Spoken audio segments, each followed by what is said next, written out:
ku ne xam ne ne yàlla daa bind te yemalewul am na ñu matal am ñu matlewul waaye ba mottali amee ba léegi kenn sonnatul buur kattan di produit 100% naturel sans effet secondaire ñu defare ko li nga xamante ni moo di petit cola bisaab ak jinjeer ñoo ngi jàppale leen ci seen wàllu kattan ak seen wàllu wërgu-yaram bu nekk jarna fi nguur ak keng ba ci kikirikiij waaye bii mooy seen buur di buur kattan ballonnement moo ci mën constipation faiblesse sexuelle diabète sinusite éjaculation précoce di joxe appétit sexuel teg ci itam day raxas sa biir ba mu set wecc wooteel gaaw ci 77 413 59 24 77 413 59 24 xar yëpp xar lañ waaye laadum da ciy gën te bu ñu nee góor ngóoraa tax. point de la rédaction mbokki internet yi seetaan Sunugal 24 ñu ngi leen di nuyu bu baax a baax di ñëwal seen jotaay yi nga xamante ne dañ koy amal tous les jours fii ci Sunugal 24 di ci waxtaane lépp loo xam ne si ni actualité la rawatina les faits divers Moustapha Mbaye laa ci àndal nuyu naa la bu baax Moustapha. maa ngi lay fay Cheikh Mahfous di nuyu ñi nga xamante ne ñooy faral di ànd ak ñun si sunu jotaay bi ñu tuddee le point de la rédaction. ci ñu daal di koy doore ak information bi nga xamante ni Macky Sall daal dina koy joxe démb ci conseil des ministres muy force de l'ordre yi nga xamante ni bëgg nañ leen a déployer ci campagne de vaccination bi donc mu jur nag ak jiixi jaaxa ci boppu askan bi ndax ñu bëri dañu jàpp ne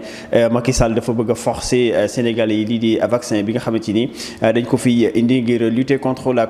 Covid-19. donc mu nekk nag loo xam ne si ni bëgg nañ ci indi ay leeral comme ni ma ko waxee léegi ba nga xamante ni dina leer ci bopp ñi nga xamante ni dégguñu li président wax Moustapha Mbaye xam naa foofu lañ koy doore waaye tamit dinañ waxtaane ci sensibilisation Macky Sall joxe na kii di Diouf Sarr pour mu commencer lii di activité de sensibilisation yi ngir jëm ci boobu les campagnes di campagne de vaccination ak gestion des catastrophes sanitaires bi nga xam ne si ni jamono ji ci la ñu nekk donc ponk yooyu la ñuy fas yéene waxtaane ndax ay ponk la yoo xam ne si nii ba léegi ba jamono ji may wax ak yéen am na ñoo xam ne si nii xamuñu ne sax ci gestion de catastrophe sanitaire ci la ñu nekk donc dinañ ci indi ak leeral gu am solo Moustapha duñu koy doore mooy force de l'ordre yi nga xam ne si ni Macky Sall déployé na leen ngir ñu mën a amal li nga xamante ni moo di campagne de vaccination bi ñu dëtmal ci xam naa mois de mars lañ ko war a commencer donc naka nga gisee waxam boobu est-ce que amul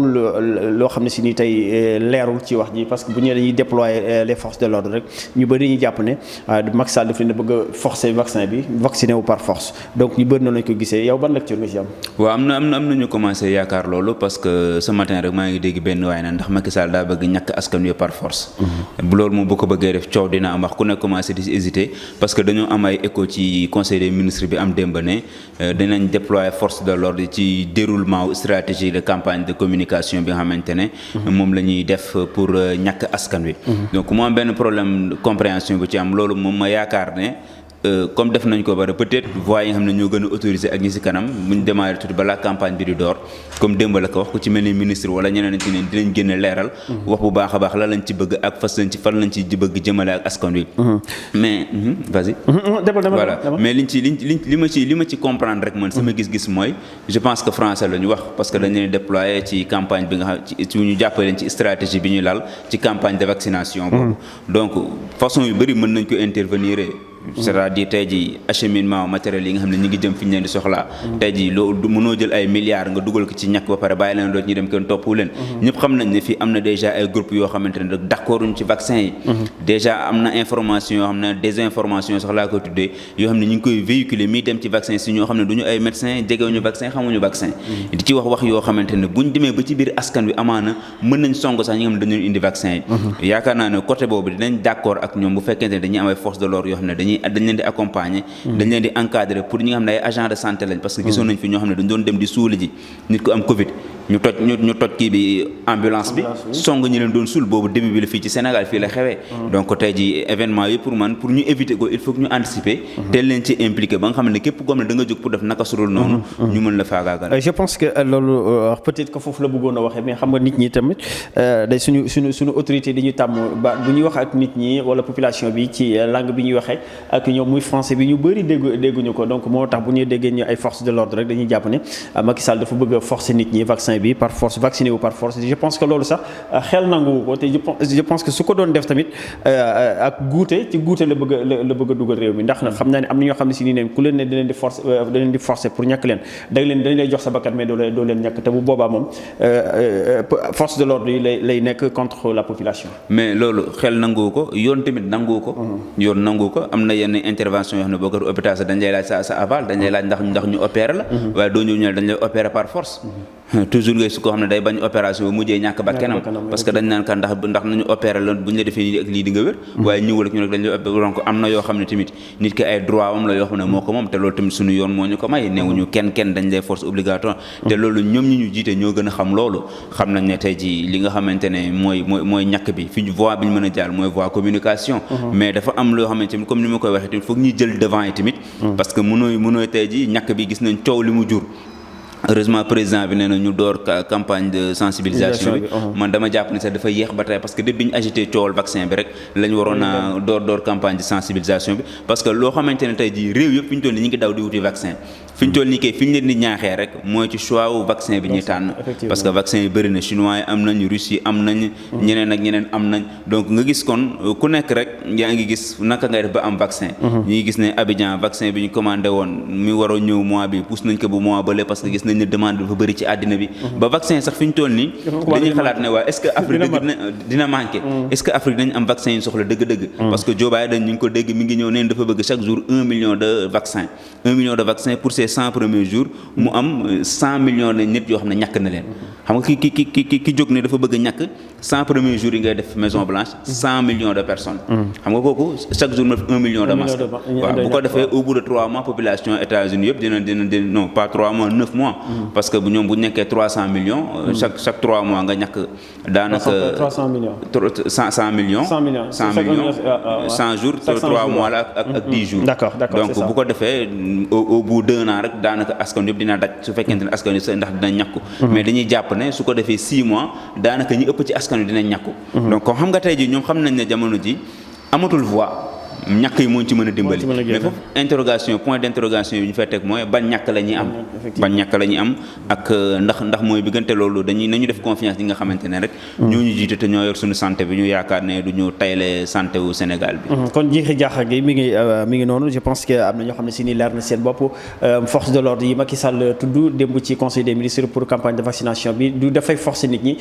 pour ñu vacciner wu par force maanaam policiers yi dañuy forcer nit ñi pour ñu vacciner mais c'est juste dafa am benn campagne bi suñ koy def il faut mu am matériel boo xam ne si dañ koy déployer tey dugal ko ci réew mi yëpp pour ñu amal la campagne boobu ne le matériel boobu il faut ñu am ñoo xam ne si tey ñoo koy sécuriser lieu de vaccination yi aussi il faut mu am ñoo xam ne si ñoo koy sécuriser parce que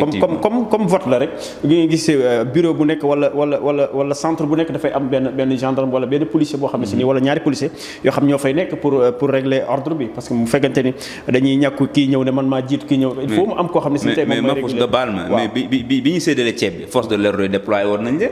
ñu àndoon ak convoi parce que ñoom ñoo ko doon yóbbu voilà c'est ça comme noonu la rek déployé rek ñoom ñooy sécuriser ñoom ñooy encadré yor sécurité ñi nga xamante ne ñoo yor santé bi ñi def vaccin yi parce que amaana di nga bëgg vacciner nit magam wala keneen dugg feneen tax ngeen koy ñàkk wala indi la problème ak yooyu yëpp donc bëri na fi yoo xam ne pour man buñ xam nga fan lañ jëm buñ moytuwul dinañ jëm ci ay arrestation comme ni mu amee woon bi coronavirus doog a dugg fii ñi naan dañ koy corona amul am na fi ñu woo fi ñoo xam ne section de recherche comment faire convoquer vaccin yi tamit boo moytuwul ak stratégie de communication sinon dinañ dem faire benn koñ bëgg fa implanter benn centre pour ñu vaccin pour vaccin yi waa koñ ba jóg ne du fi am wala kenn du fi ñàkk kenn si koñ bi kenn du fi ñàkk xam nga tamit loolu problème la donc il faut ñu impliquer ci force de l'ordre yi pour ñu mën di moytu yu mel noonu il faut ñu impliquer leen parce que pour man buñ bàyyi noonu médecins yi ñu dem rek ak ñi nga xamante ne mooy personnel médical bi ñu dem rek mën nañu amee jafe-jafe yu metti mais loolu lépp force de l'ordre yi ak yooyu yëpp mais dafa am benn travail bu ñu war def en amont gis nga affaire santé la affaire santé dafa am volet social boo xam ne waruñu koy néewal doole démb gis nañ jaraaf génn def sortie gis nga ñu mel ni jaraaf ñu mel ni Grand Serigne de Dakar ñu mel ni communauté religieuse bi fi nekk ñooñu ñëpp dañ leen ci war a impliquer ñoom ñoo war a jiitu tey jii bu fekkente ne ñàkk yi dañoo bëgg mu jàll bu baax a baax je vois mal nuñ naka la ñuy mën a communiquer bu baax te jaaruñu kër kilifa. non man loolu la man Moustapha man loolu laa gëm man dama gëm ni Sénégal réew la boo xam ne si nii comme ni nga ko waxee pour ñu am loo xam ne si nii dañ ko fi jàllale dañuy bëgg ñi nga xam population bi ñu adhéré il faut ñu dugal ci maanaam li ngay wax moom mooy këru diine yi ndax tey comme xam nga am na loo xam si nii tey ñun coronavirus bi peut-être am na pandémie yu fi jaaroon yu bëree bëri lu ci mel ne peste mais lan moo ko fi jëlee vaccin moo ko fi jëlee donc pandémie moom su amee rek wala li nga xamante ni moom mooy épidémie su amee rek vaccin moom mooy solution bi pour ñu éradiquer ko carrément mais su fekkente ni loolu léegi vaccin bi c'est un problème donc il faut ñu jaar ci comme ñi nga tudd noonu ku ci mel ne chef coutumier wala chef religieux yi pour ñu mën di sensibiliser nit ñi parce que am na ñoo xam ne si ñooñu rek la ñuy déglu tey bu ci mel ne benn xalif général su jugoon tey ñàkku bu jugoon tey ñàkku ñu filmer ko mu ñàkku ñu bëri mu ne nañ ñàkku ñu bëri dinañ ñàkku wala ñoo xam ne si tey ñu koy déggal ñoom ñëpp dinañ ñàkk même bu ñu amoon beneen idée bi sax dinañ ñàkk parce que dinañ xalif bi ñàkk na wala nangam ak nangam je pense que foofu la ñu war a jaar pour mën a convaincre nit ñi ñu dem ñàkku yi parce que tamit ñàkk bi rek moom mooy solution pour corona jóge ci àdduna bi. ñàkk bi mooy solution et fi ñu toll nii nag dañoo toll ci phase bi nga xam ne dama yaakaar ne moo gën a complexe ci que sax commencé ñàkk bi. mooy phase de sensibilisation bi naka ngay convaincre masse yi pour ñu adhérer ci ñàkk bi. d'autant plus que am na information yu bëri yi am parce que léegi dëkk àddina bi benn village planétaire la ñu ngi dégg ay dëkk yoo xam ne dañ fa ñàkk nit ñi ñu ñàkk seen bakkan ak yooyu yëpp. xam nga tey jii il faut que mu am benn déconstruction booy def de clichés yoo xam ne dañ ko commencé jàllale ci biir askan wi. te doon ne doguma la te yooyu sax des fois ay fausse information la des fois ay montage la des fois ay film la ñuy jël dagg ci benn partie boo xam ne si nii peut-être vaccin la concerné affaire yooyu ñu dagg ko ñu dugal ko yaakaar ne alors que loolu am na fekk na loolu ay fake news la yooyu yëpp xam nga tamit dafa baax ñu di ko def xam nga tey jii dafay baax buñ dooree léegi xam naa dañuy gis ñu def ay affiche ay panneaux publicitaires def ko fu nekk yëgle ak il faut d'abord nga am slogan bi dafay accrocher ay slogan yu baax am campagne de communication baax ñan ñooy porter communication bi ak naka lañ koy communiquer pour man foofu la liggéey bi nekk actuellement utiliser la langue nationale wala utiliser langue nationale yi surtout wolof ak yeneen langue yi nga xam ne ñoom ñoo fi nekk pour ñu mën di gën a am maanaam gën a laal ñi nga xam ne si te ñoo nekk fu sore te dégguñu français ak choix porteur de voix yi ñan ñoo doon porteur de voix mais bu ñu jëlee tubaab ñu indi ay yoo xam ne si nii daanaka nit ñi duñu comprendre dara dafay indi ay tolof ci campagne boobu ak porteur de voix yi tamit choix yi ñu bàyyi ci xel bu baax a baax ñan ñooy porter voix yi ñan ñooy def communication bi naka lañ koy defee te yooyu boo koy def toujours gis nga tey jii am na ay nit ñoo xam ne tey jii soo ñëwee Géejawaay par exemple nga bëgg sa mbir jàll fa mais am na fooy jaar kër ak buntu kër dafay am buntu booy jaar boo bëggee dugg si kër am toogaay bu jekk doo jaar ci palanteer ba boo jaaree ci palanteer bi sa toogaay du jekk wala sa xel du dal boo bëggee dugg si kër sa toogaay jekk da ngay jaar ci buntu bi man pour man affaire bi mettiwul compliqué wul li ñuy def rek mooy nañ ko jaarale fi ñu ko war a jaarale waxtaan ci ak ni ñu ci war a waxtaanal xam nga fi Sénégal léegi dafa doon am ay leitmotiv yoo xam ne dañ koy jaarale à chaque fois boo xam ne la bàjjenu gox jaar ci OCB yi relais communautaire yi d'accord léegi ñëpp miin nañ ko parce que dañoo xam cas communautaire xam xeexeek yooyu mais dans la pratique dans le concret lan la qu'est-ce qu'il faut faire lan ngay def pour am ay résultats foofu lañ leen di xaaree te foofu réalité terrain bi bokkul ak réalité yi nga xamante ne moo nekk ci biti comme ni ñu ko bachelor doon jàngalee rek mu ne terrain dafa am ay préjugés boo tegee say tànk rek préjugé dañ na laan bienvenue dañ lay woo nga ñëw donc kon waaye def ndànk ba observer benn rupture épistémologique wala benn neutralité axiologique pour reprendre Weber moo lay permettre loolu nga mën a am benn distance bi ak lan laa bëgg a def ak li nga bëgg sans pour nga mën jàngat ko wala nga analyser que sans prénotion et malheureusement nag fii dafa am yoo xamante nit dafa am benn décalage bu am entre théorie ak pratique et loolu il faut que ñu xool naka lañ koy saafare et ni ñu ko mën a saafare lenn la mooy jaar fi ñu war a jaar difficileul am na ay personnes yoo xamante ne bu ñu fa jaaree dinañ leen dimbali am na ay nit ñoo xam ne bu ñu fa jaaree dinañ leen servir de relais communautaire ñu jaar fa xool naka la ñuy def ba communication bi jàll sans pour autant ñu jéem a jiital force xam nga su may ñëw di waxtaan ak yow làq yet sama loxo sama ginnaaw amaana di nga ma déglu waaye da ngay bàyyi xel si yet bi su fekkente ne kii defante nga da nga naan maa ngi koy xaar ba yet bi jóg su fekkee tàppate nga da nga naan yi damay nangu parce que yet baa nga fa mais yet bi am na lu ma def ci communication boobu loolu nag pour nga éviter ko wàcceel say loxo nga waxtaan ak man ndànk ci njëkk a teranga ma xam li nga wax su ko defee communication bi dina jaar mi ngi noonu ba tax na président de la république démb ci conseil des ministres bi tamit daal dinay jox ay instructions kii di Abdoulaye Diouf Sarr bi jiite li nga xamante ni moom mooy santé fii ci Sénégal mu daal di tàmbali li nga xamante ni moom mooy activité de sensibilisation yi waaye tamit préparation yi technique des opérations pour vaccination contre la Covid-19 donc tamit tamit loolu mooy fi ñu doon wax rek ci sensibilisation beeg yu mel noonu xam nga yàgg nga ko wax ni dañ ko waroon a commencé bu yàgg mais démb la kii di Macky Sall di soog a joxe li nga xamante ni moom moo di feu vert kii di Diouf Sarr ngir mu daal di mën a amal yooyu la activité mais comme ni nga ko waxee affiche baax na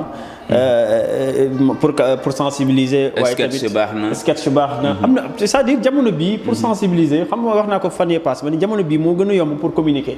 parce que support yi nga am dafa bëri am nga rajo am nga télé am nga internet am nga affiche. lépp te daanaka nit ñi ku nekk sa téléphone am nga internet pour mën a xam lan moo xew nga nekk sax Ziguinchor xam nga lan moo xew fii lu am fii 1 minute y a même pas 1 minute nga xam ko nekk Ziguinchor donc tamit je pense que communication bi war na mën a yomb su fekkente ni tey jaar nañ ko fi ñu ko war a jaar. bu ñu ko jaaree fi ñu ko war a jaar mën nañu am résultat yi ñu bëgg. mais bu ñu ko jaaree fi ñu war a jaar li ñuy gis rek mooy jàmmaarloo. buñ ko jaar fu ñu ko war a jaar jàmmaarloo mooy forcément dina am ay communautés yoo xam ne dañuy xaw a